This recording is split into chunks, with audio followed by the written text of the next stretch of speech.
press bell button for video alerts. Conversation about an accident.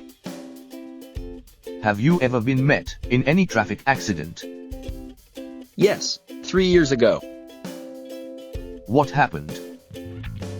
I was hit by a car while crossing the road. How did you feel then? I felt really terrible because of my injuries. Who was involved in the accident?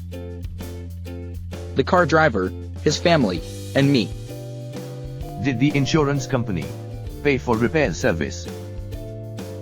I was walking, so I did not require any car repair services.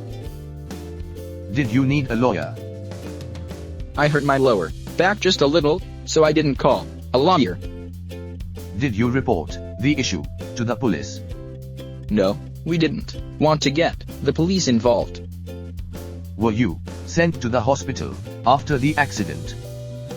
No, the injury wasn't really serious. Do you have a driving license? Yes, I do. I always keep it in my purse. Why should people obey traffic regulations? To protect themselves and others. The best ways are to wear a helmet, wait for traffic lights and stay in the appropriate vehicle lanes.